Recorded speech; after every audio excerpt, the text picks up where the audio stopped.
Olá, bem-vindas, deixem-se estar. Ai, que giro, como é que tu fazes isso? Não é deslizar assim, que suplesse. Conhecer.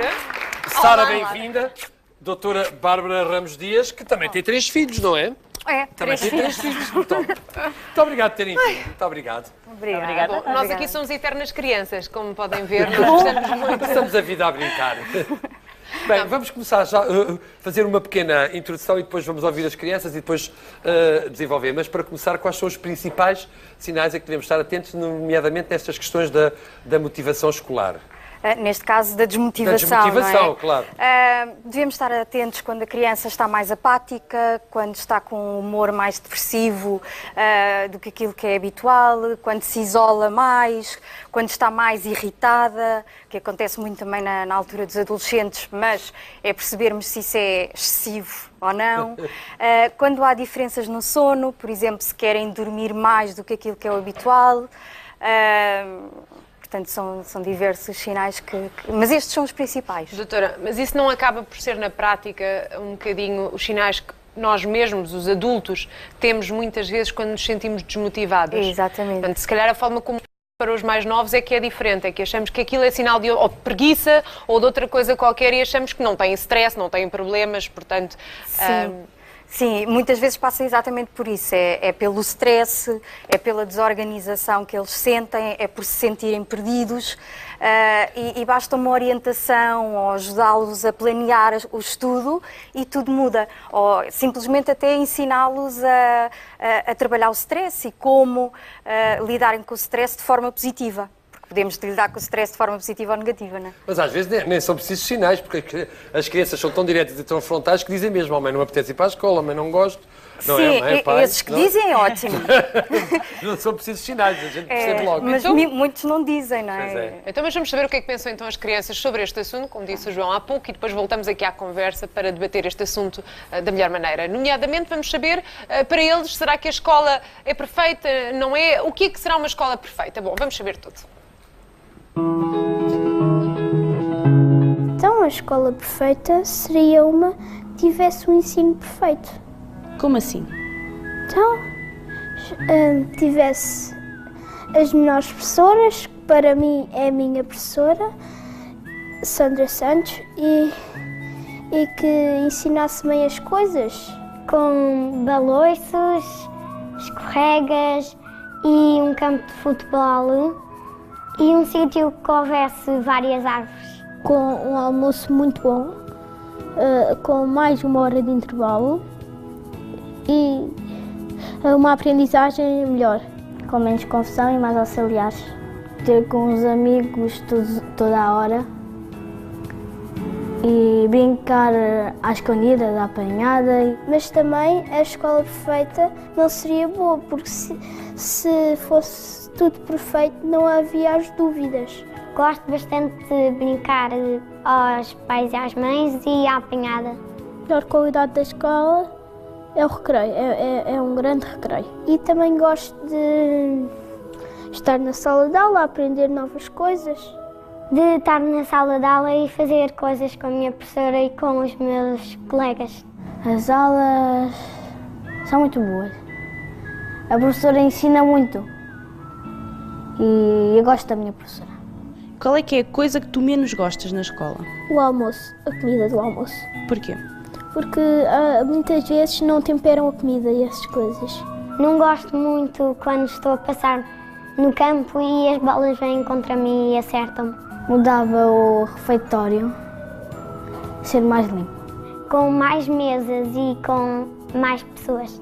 Porque estão só lá sempre aos berros e há muitos berros.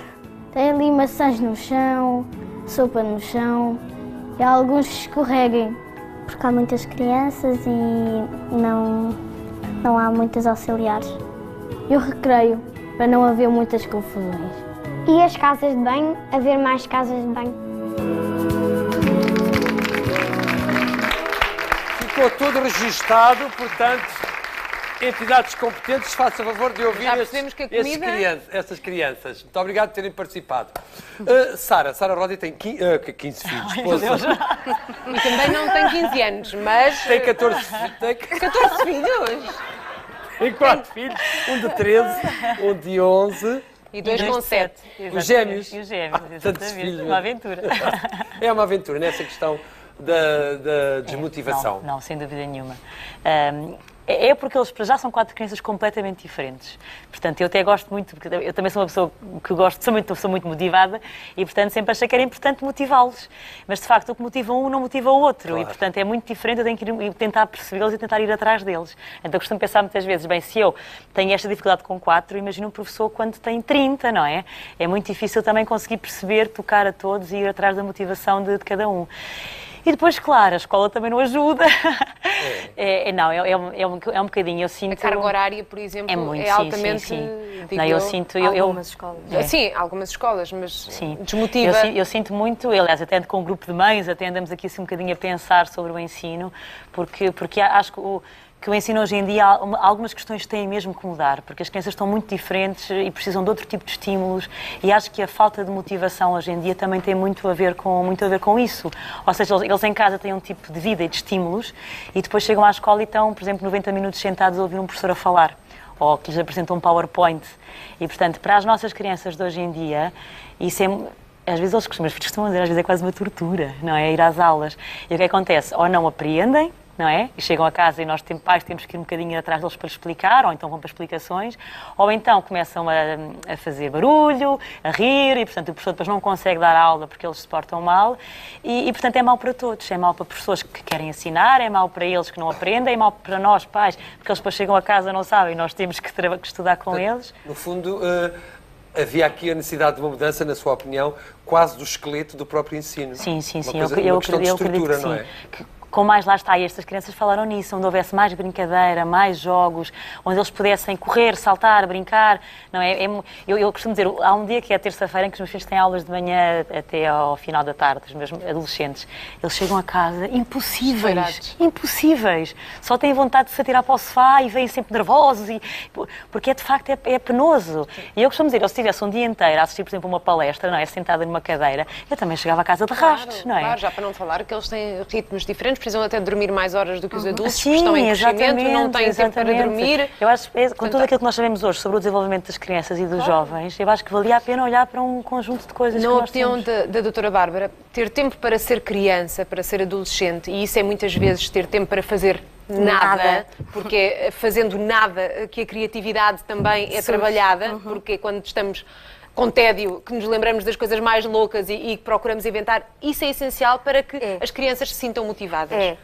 Eu costumo dizer aos pais que têm que os deixar brincar, jogar PlayStation um quarto de hora, meia hora, entre o estudo, não faz mal nenhum, só faz bem o dançarem, o cantarem, o lerem livros tontos que não têm nada a ver com o estudo, o saltar trampolim, brincarem. De facto, as crianças precisam de brincar, porque os pais preocupam-se muito, nós pais, não é? Eu também tenho 3 filhos, e, com os desportos, mas para além do desporto... Só atividades. Só atividades. Portanto, temos a escola, temos o desporto e depois as outras competências. Que lá está, a criatividade, tudo isso surge na brincadeira. E sim, faz todo sentido aquilo que aquela menina estava a dizer de ter um recreio. Até nós devíamos ter nas empresas também um recreio, eu sou apologista disso. Olha, é bom brincar, não é? Escorrega. A seguir fazer o recreio. Mas se as crianças não tiverem, para além do período escolar, outras atividades, como é que depois os pais que trabalham o tempo todo, como é que... O problema é esse, é que há este grande desfazamento. As crianças precisam de tempo para brincar, tempo para estar com os pais e os pais também não têm tempo, a verdade é essa. Portanto, eu acho que esta também implicaria mudança nas políticas de família e está muita coisa para... muito grande. Se calhar se todas as escolas tivessem um ATL onde as crianças durante um X tempo fossem livres para fazer o que quisessem. Exatamente, eu tenho sorte que os meus filhos estão no agrupamento de Carcavelos. Que é um ótimo agrupamento, já tivemos com o professor Calado, portanto, eles não têm trabalhos de casa, eles têm trabalhos de casa, ou seja, para fazer com os pais, o que é ótimo. É uma grande mais-valia. Não têm horários tão rígidos e por isso também têm algum tempo para brincar. As aulas também são dadas algumas de forma mais vivencial, mais de expressão dramática. Convidam muito os pais a irem à escola e participar. E eu acho que isso é muito importante, muito importante. Por isso já há escolas que já estão a ser diferentes. Isso é ótimo. Sara, no seu caso, como tem 4 filhos com idades diferentes, sente que há diferenças da motivação ou da desmotivação entre uns e outros? Sim, não, eles são muito diferentes. Eu, por exemplo, tenho 2 que são muito mais competitivos, portanto eu consigo puxar por eles para tens que fazer o de 13 e um dos pequeninos. E depois tenho outros 2 que é o contrário. A minha filha é toda muito emotiva, portanto precisa muito de carinho e tudo, precisa muito ter uma relação muito grande com a professora, portanto aquilo tudo é emoção. E depois tenho outro que quer paz e sossego e portanto aquilo tem que ser... Eles são todos muito diferentes. E pronto, isto é um desafio, é ótimo, não é? Mas, por exemplo, eles, pelo facto de serem 4, estávamos aqui a falar para brincar, eles adoram, por exemplo, teatros em casa e andam todos lá e a jogar futebol no hall. Portanto, eu dizer-lhes assim, meninos, agora vamos todos passar aqui 1 hora a fazer trabalhos de casa, aquilo é uma tortura mesmo, às vezes. Eles chamam mesmo TPC, é tortura para crianças, não é? Como eles nos chamam. Mas o certo é que muitas vezes, e falou da questão dos professores, a necessidade de muitas vezes ter uma relação pessoal com o professor. Às vezes isso não acontece, só porque o professor não tem tempo e porque tem 30 alunos para gerir e não há tempo sequer para criar essa relação, outras vezes porque não é do próprio professor fazê-lo. Como é que os pais, então, porque dependendo só deles, como é que os pais podem motivar as crianças? Que técnicas é que sugere, doutora? Primeiro que tudo, a Sara falou aqui de uma coisa muito importante, que é as crianças são todas diferentes e têm metodologias de aprendizagem diferentes. Ou seja, temos pessoas visuais, auditivas ou sinestésicos. E, portanto, as nossas crianças é exatamente a mesma coisa. E uma criança, por exemplo, auditiva, aprende muito mais facilmente através da repetição das palavras. Uma criança visual, a sua memória vai ser muito mais facilmente apreendida através da leitura. Os sinestésicos, portanto, aqueles mais emotivos, é mais através do teatrinho e do vamos brincar às escolas. E, portanto, isto é muito importante, que é nós pais e psicólogos e professores percebermos que todas as crianças são diferentes e as metodologias são bastante diferentes para cada um. Mas o facto dessa sugestão que sublinharam e os deixar mais à vontade, não é deixar-lhes incutir também uma certa responsabilidade dos seus deveres? Exatamente. Eu acho que é muito importante dar-lhes liberdade com responsabilidade. Claro. A maioria das crianças e adolescentes que me aparecem em consultório dizem que se sentem perdidos, que não sabem como organizar o estudo. E então é importante ensinarmos a organizar, a planear, a fazer um cronograma, o que é que tu vais estudar primeiro, o que é que vais estudar a seguir, ou começar por aquilo que gosta mais de fazer, em vez de começar por aquilo que não gosta. Se eu não estou a conseguir aprender isto, ok, então vou parar 5 minutos, fazer uma coisa qualquer que eu gosto imenso, como dançar, cantar, comer qualquer coisa, fazer pinotes, e depois então eu volto ao estudo, porque não vale a pena estar a insistir quando não se consegue aprender. Que idade têm os seus filhos, doutora Bárbara? Têm 10, 8 e 4. Pois, também são diferentes, não é? Também, bastante diferentes. Personalidades, provavelmente. Sim, personalidades completamente distintas e, portanto, os métodos de estudo também são distintos. Eu, por exemplo, gostava imenso de ouvir música, músicas que não me captassem muito a letra, porque, obviamente, se nos fixamos na letra, não nos fixamos na matéria, mas pode ser uma boa estratégia ouvir música enquanto se estuda. Para os auditivos. Para os auditivos, claro, porque vamos associar a música, a musicalidade à matéria.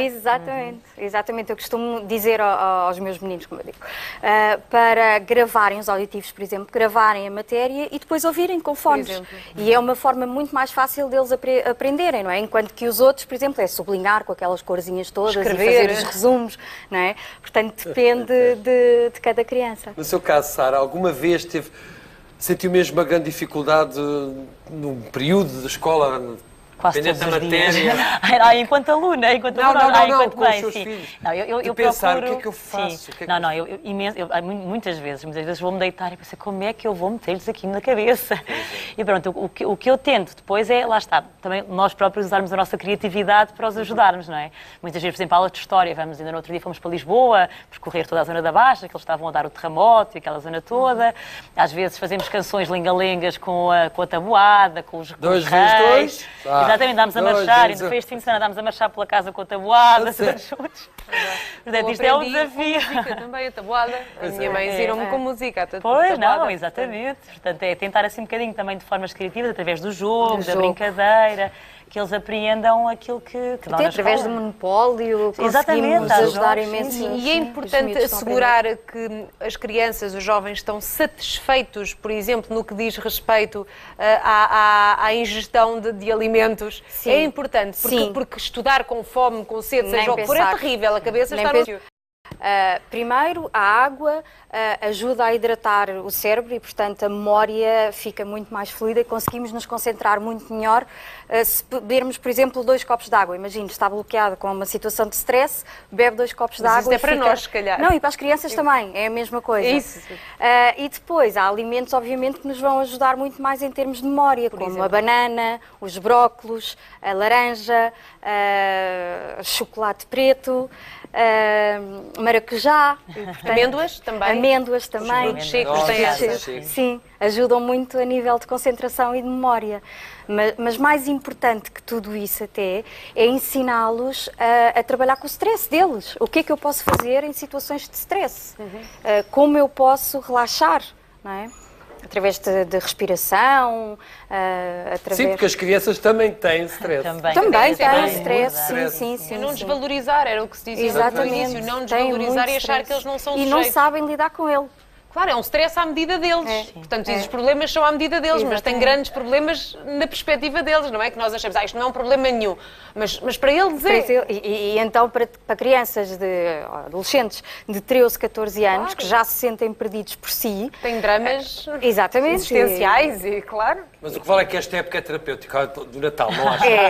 não é? Havia mais um bocadinho excitado. Com 13 anos ainda. O Afonso tem 13. Ainda Claro se que entusiasma com o Natal. Com o Natal. Portanto, este período agora é um período mais calmo, não é? Se bem que também é um período de testes agora é melhor não Pois falar. é. E agora Estão a terminar eles os só têm um teste, testes. não é? Estão Agora, a pelo menos terminar. o ensino básico, o primeiro ciclo, aliás, só tem um teste. Algumas Em escolas... Carcavelos não. Em Carcavelos ok. têm um teste, mas depois têm várias questões de aula. Ok. Isto agora é diferente. E por isso não é? as questões de aula também vão contando. E eles têm que saber que podem ter uma questão de aula hoje e por isso têm que ter a matéria Têm que estar sempre mais ou preparados. menos Isso é preparada. ótimo. Queremos agradecer muito. Obrigado por terem vindo. Obrigada a Bárbara nós. Ramos Dias, não é? Obrigada. Sara Rodi. Obrigada. Muito obrigada. Obrigado Foi e um muitas prazer felicidades e bom receber-vos Natal. cá. Obrigada.